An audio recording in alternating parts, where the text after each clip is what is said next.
Teman-teman, sebelum nonton video ini, jangan lupa untuk di-subscribe, bunyikan loncengnya, like dan share. Selamat menikmati. Assalamualaikum warahmatullahi wabarakatuh. Teman-teman sebangsa dan tanah air, apa kabar? Semoga selalu sehat ya, selalu sehat dan selalu bahagia bersama keluarga dan sahabat tercinta. Oke, untuk kali ini Kanal Om Bayu coba untuk membuat video tutorial nih.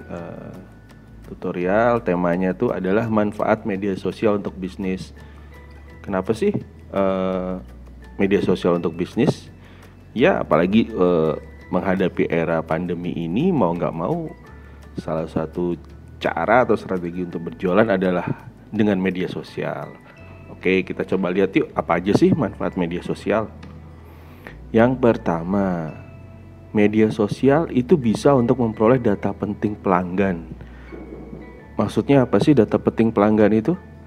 Jadi gini, misalnya nih Bapak Ibu follow seseorang, itu saya kasih contoh, itu IG saya sendiri sama IG-nya Mas Reza ya. Jadi kalau Bapak Ibu lihat IG saya, di situ ada gambar konser musik, ada gambar ikan, ada gambar benda kuno. Secara nggak langsung Ibu tahu, oh Mas Bayu itu suka nonton musik, oh Mas Bayu itu suka ngobrol, oh Mas Bayu itu suka dengan barang-barang kuno. Nah, dengan tahu informasi seperti itu, apabila Bapak Ibu emang menjual salah satu produk tersebut, ya Bapak Ibu bisa langsung tawarkan ke saya, entah itu via WA atau via DM dulu dari Instagram. Nah, ini kedua, kita coba lihat Mas Reza. Tuh Mas Reza tuh juga itu, Mas Reza tuh senang dengan gambar-gambar alam ya. Senang-senang dengan gambar-gambar keindahan, foto-foto keindahan. Nah, mungkin buat teman-teman yang mungkin jualan kamera atau sewa kamera, itu bisa nawarin Mas Reza untuk itu, untuk ditawarkan produknya. Kalau kita lihat dari tulisannya itu juga salah satunya data pentingnya itu kita bisa lihat aktivitasnya, kita bisa lihat sukanya apa, kemudian juga interaksinya dengan siapa aja. Maksudnya interaksinya dengan siapa aja adalah, jadi siapa tahu nih Mas Bayu sukanya musik, terus suka interaksi dengan teman-temannya juga suka musik. Nah, teman-teman yang suka musik itu juga monggo silakan, bisa juga ditawarkan. Misalnya Bapak Ibu itu juga produknya adalah yang berhubungan dengan musik, nah itu bisa ditawarkan langsung. Jadi bisa tawarkan ke saya dan juga ke teman-teman saya yang suka musik. Nah, dengan begitu kan bisa semakin luas pasarnya Bapak Ibu. Itu yang pertama. Kemudian nih, manfaat yang kedua adalah meningkatkan loyalitas dan brand awareness. Dengan kita, ini contohnya saya di Instagram ya. Jadi dengan kita buka Instagram, terus kita create account, kita buat akun, kita isi foto-foto dengan produk kita, dan yang pasti calon konsumen itu langsung tahu produk kita. Terus kemudian akan follow akun kita dan mempromosikan produk kita apabila sesuai dengan ekspektasi. Jadi maksudnya adalah nih, misalnya saya ada produk, misalnya kita lihat Adidas di situ, kita kasih contoh ya, ini maaf nyebut merek. Adidas tuh apa aja sih gitu, sepatunya seperti apa, sepatu barunya seperti apa. Nah, di situ Bapak Ibu kita langsung cepat memberitahu, misalnya ada sepatu baru di sini, terus kegunaannya apa sih Adidas, kenapa sih Adidas itu bagus, kenapa sih kualitasnya bagus. Nah, di situ kita bisa meningkatkan loyalitas dan brand awareness kita juga gitu loh. Nah, dengan kayak gitu biasanya juga nanti konsumen kita itu secara nggak langsung dia juga bakal jadi marketing kita. Seperti yang di gambar 2 dan ketiga tuh ada foto keluarga dengan menggunakan apparel Adidas semua, dan yang ketiga foto anak kecil juga, walaupun kayaknya di belakangnya itu dia foto di belakang buku, tapi kan secara nggak langsung pakaian yang digunakan itu adalah Adidas. Nah, itu yang kedua. Kemudian yang ketiga, nah ini sangat penting ya. Jadi kita usaha itu saya rasa nggak mungkin ya kita nggak punya kompetitor. Nah, dengan kita ikut di Instagram, kita tuh jadi tahu apa sih yang kompetitor lakukan. itu bisa dilihat dari gimana caranya dia memfoto produk, terus gimana sih buat komposisi foto ketika untuk posting Instagram, terus promo apa sih yang dilakukan, terus gimana cara nulis copywritingnya, atau hashtag apa yang dipakai. Nah itu bisa semua kalian lakukan nih. Misalnya tuh saya ambil contoh tuh ada yang di gambar tengah Bread Talk ya. Misalnya buat ibu-ibu atau sobat-sobat UMKM yang usahanya roti basah gitu. Tuh bisa dilihat, oh kayak gitu ya caranya Bread Talk foto tuh. Oh kayak gitu ya caranya membuat iklan di Instagram. Harus mungkin ditulis baru, produk baru dengan warna merah, terus tulisannya putih, terus harganya segitu. Terus juga ketika ini kita lihat yang di gambar paling kanan tuh lagi mau ada hari Happy Lunar New Year, tahun baru Cina. Tuh bisa ditawarin dengan box, misalnya dengan hampers yang warna merah, karena identik kalau tahun baru Cina kan warna merah, itu bisa dipakai. Nah kalau yang di kiri itu mungkin Bapak Ibu juga bisa ngeliat ini, gimana sih caranya dia menulis profilnya. Di situ juga mungkin dia nulis hashtag. Kalau perlu ya dia tulis PIRT-nya supaya calon konsumen kita emang tahu kalau produk kita tuh sudah legal dan sudah aman untuk dikonsumsi. Kemudian yang nomor 4, nah ini jadi feedback langsung dari pelanggan. Maksudnya apa? Jadi gini, ini saya contohin adalah salah satu akun Just The Way You Are. Just The Way You Are adalah akun Instagram toko online yang menjual cindramata semua tentang musik jazz, dari baju, CD, tote bag, segala macem. Nah ini jadi ketika nih kayak contoh yang di gambar kiri itu ada Bapak Nur Hidayat.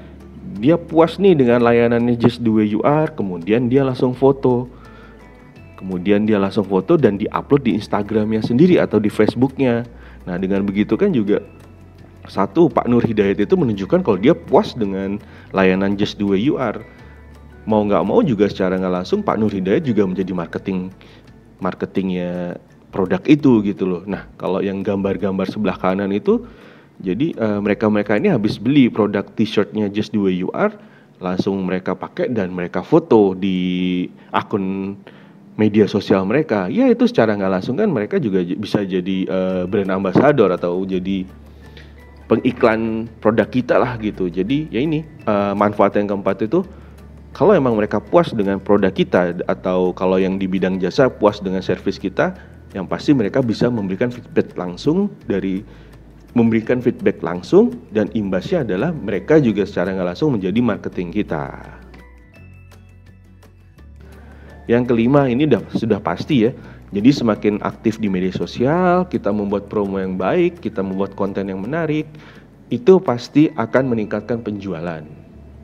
Ini sudah pasti, makanya kalau mau buat promo, mau buat konten harus menarik, fotonya harus bagus, harus jelas. Nah itu yang pasti insya Allah akan meningkatkan penjualan. Ini yang keenam, manfaat yang keenam adalah memberikan servis lebih kepada pelanggan.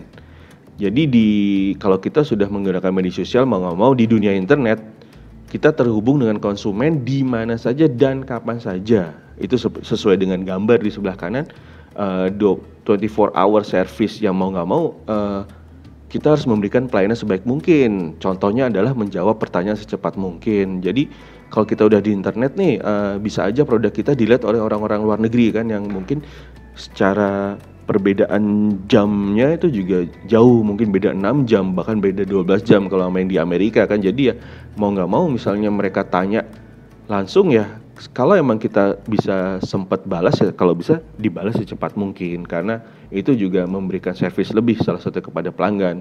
Karena kalau kita jawabnya lambat ya ada kemungkinan nanti pelanggannya sudah malas untuk beli produk kita.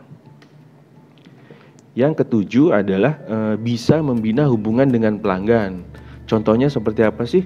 Kalau ini kita balikin lagi ya. Jadi pentingnya kita menyimpan nomor customer kita. Pentingnya kita menyimpan nomor semua pelanggan kita. Nggak cuman kita simpan aja. Jadi kalau bisa nyimpennya juga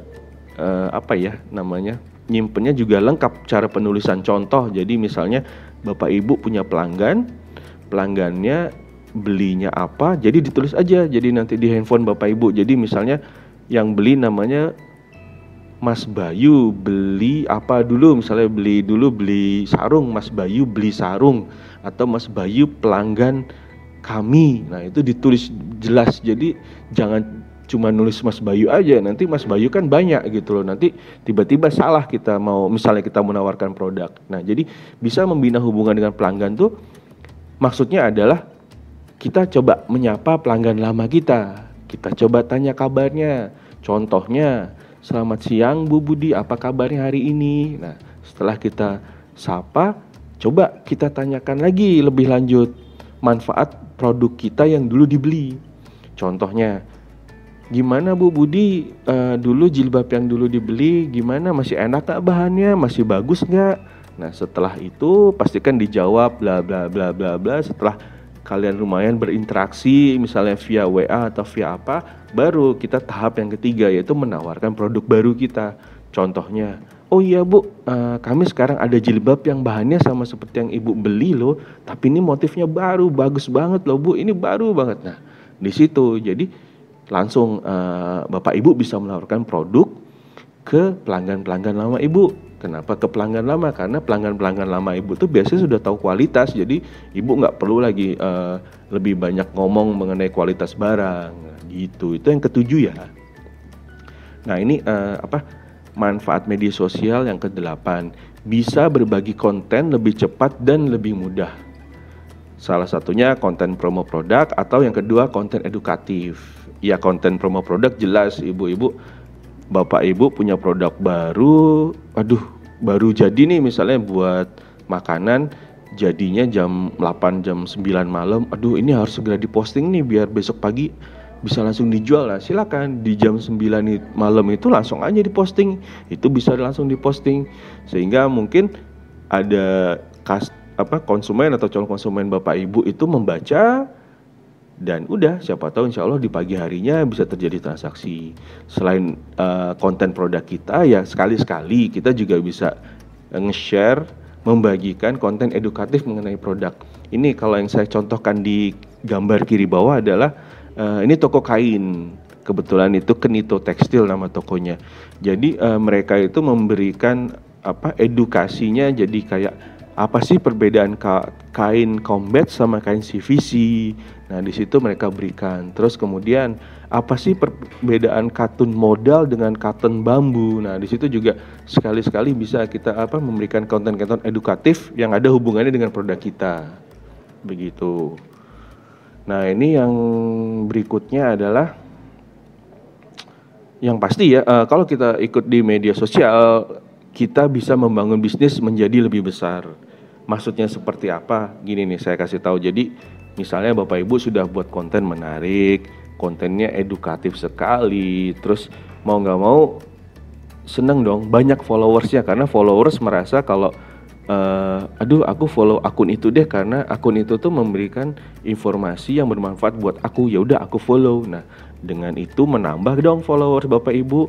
Nah dengan menambah followers, terus mereka komen-komen, mereka nge-share, otomatis kan meningkat traffic Bapak Ibu di internet. Nah mudah-mudahan dengan itu dampaknya adalah meningkatkan penjualan. Paling enggak brand awareness Bapak Ibu sudah semakin besar tuh, dikenal oleh orang-orang lain gitu. Kemudian itu jadi begitulah 9 manfaat media sosial. Jadi saya harap Bapak Ibu juga terutama nih di masa pandemi seperti ini, atau ketika kita akan menghadapi new normal, kita harus siap dengan itu. Ya salah satunya media sosial harus kita kuasai. Begitu Bapak Ibu, semoga bermanfaat. Wabillahi taufik wal hidayah. Wassalamualaikum warahmatullahi wabarakatuh.